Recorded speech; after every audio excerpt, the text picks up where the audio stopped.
l'Afrique puisse avoir son propre récit, sa propre histoire sur ces événements.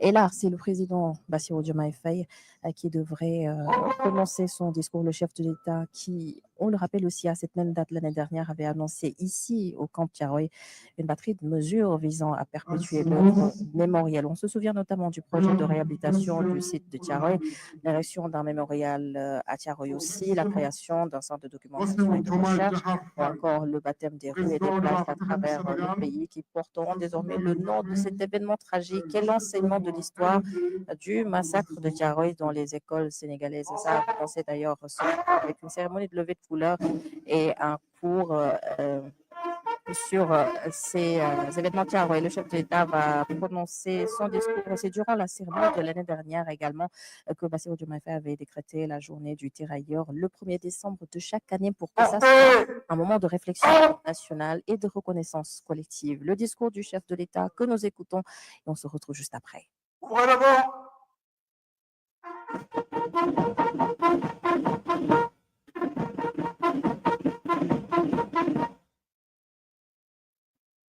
Le président de la République de Gambie, cher frère Adama Barrow,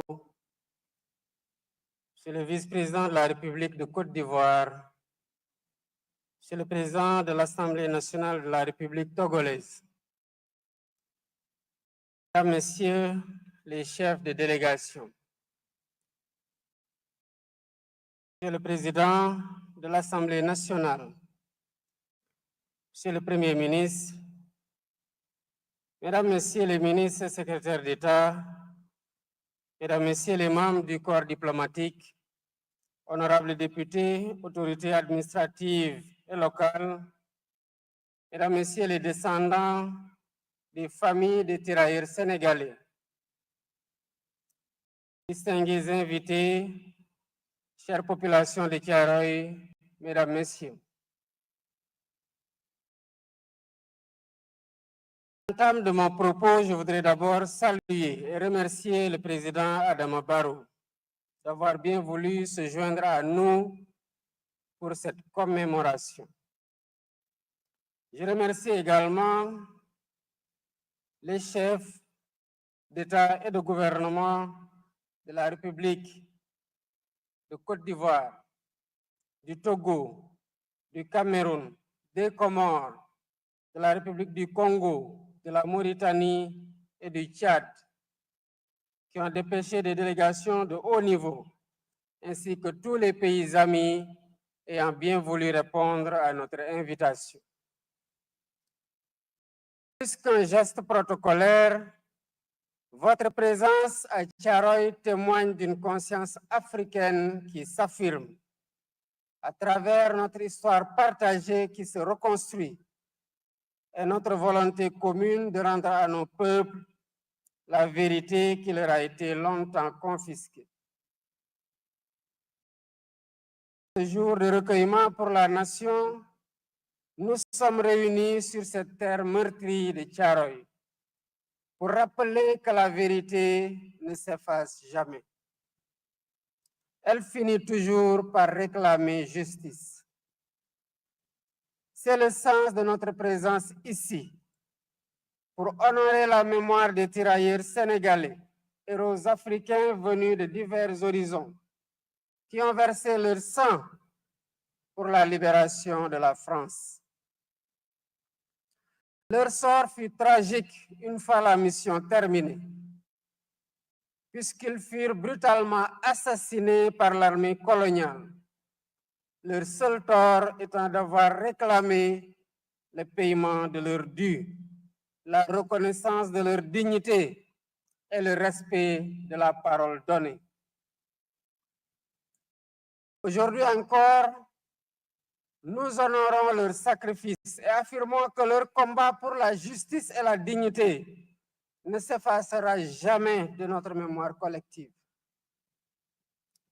Si le massacre a eu lieu ici, sur le sol sénégalais, le sang versé fut celui de l'Afrique.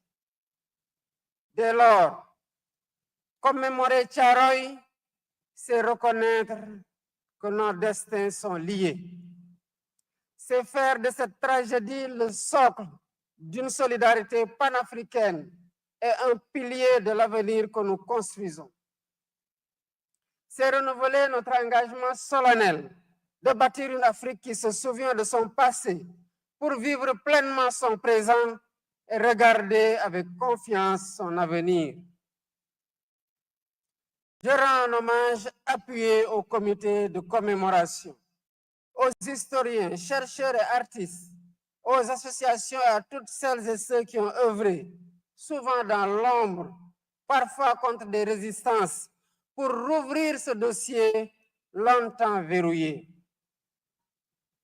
Grâce à eux, de nouvelles pistes d'investigation ont été explorées et la mémoire refoulée de cette tragédie peut enfin être illuminée sous l'éclat de la lumière de l'histoire dans toute sa vérité. Je remercie du fond du cœur les populations de Thiaroye, les familles des victimes et les autorités locales, toutes gardiennes infatigables de cette mémoire. Depuis des décennies, vous portez la flamme et veillez à ce qu'elle ne s'éteigne pas pour que le monde n'oublie jamais. Je salue également notre vaillante armée, héritière de l'histoire de tous ces soldats qui ont servi avec honneur. Merci pour votre engagement dans la préservation de cette mémoire commune. Mesdames, Messieurs, chers invités, l'année dernière, à l'occasion du 80e anniversaire, nous avons franchi une étape historique. La première fois, la France, par la voix de son président, a employé le mot juste, massacre. Ce mot juste, cette reconnaissance restitue à l'histoire la part de vérité qui lui a été amputée. Aujourd'hui, nous nous engageons avec nos frères et sœurs africains à poursuivre ce travail de vérité et de mémoire. Je me réjouis de la publication officielle du livre blanc sur le massacre de Thiaroye. Ce document fondamental, fruit d'un travail scientifique et d'une enquête minutieuse, s'appuie sur des archives, sur la parole des témoins et sur des preuves matérielles pour reconstituer les faits et restituer la dignité aux martyrs. Le livre blanc devient désormais une référence incontournable pour comprendre Thiaroye. Il confirme que la mémoire ne peut plus être un territoire de dissimulation, mais doit devenir un espace de justice, de réparation morale et de reconstruction collective. Pour poursuivre ce travail, le comité scientifique et compléter l'exigence de vérité, j'ai ordonné des fouilles archéologiques sur le site de Thiaroye, dont les travaux ont débuté il y a quelques mois.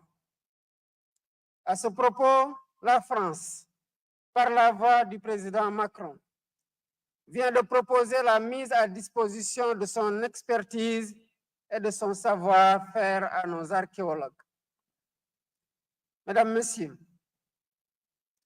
pour que cette vérité soit visible, pour qu'elle habite notre espace autant que nos consciences, il sera érigé une stèle commémorative du massacre